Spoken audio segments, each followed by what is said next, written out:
In practices or techniques, prior to Tantra, you do see some visualizations, but they are not called that way. You're guided in the sense like, enter the cave of the heart, and there's this and there's that. So that's a visualization, that type of meditation. It's a very old type of meditation. But Tantra formalizes that. And in fact, it gives it a name, Bhavana, which can be translated as, I translate it as creative contemplation, because you're visualizing something, you're envisioning. What happens is, really Tantra seems to have this understanding, which is a modern finding, that our body, our system, doesn't know the difference between an experience that comes from outside and an experience that we're just creating in our mind. The body responds the same.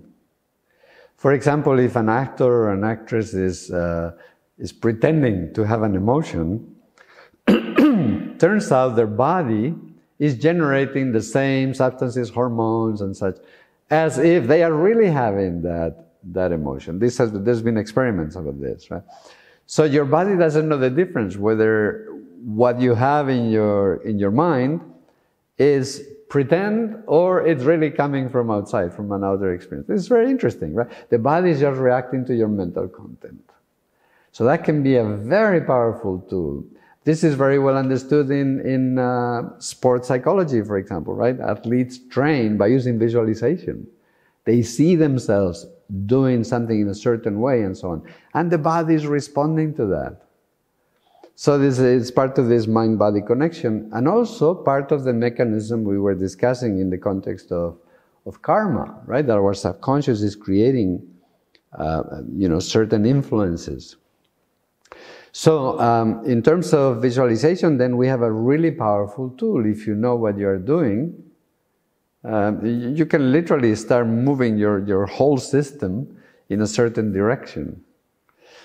Specifically though, when it comes to visualizations that are not meant to, that are more drawn towards the inside rather than the outside, when you apply meditations where you're just visualizing some process going on in your body, what you're doing is you're directly influencing how the vital energy, what is called prana, how the prana is moving in your system.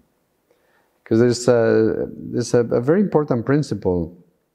It's hardly ever discussed, but I think it's one of the, I would call it one of the most important secrets of meditation, is that your vital energy follows your attention. Whatever you place your attention in the body, your vital energy gathers there. And so through a process of visualization, a sequential visualization, even if you don't know what you're doing, if you just follow a procedure, the procedure has been developed so as to create certain movements of the vital energy in your system. And so it works, and you see the difference in how you feel and your experience when you do those visualizations. So this is an example really of the depth of understanding that they had of the human being and how we are put together, and this holistic understanding of the human being. Very, very profound technology within Tantra.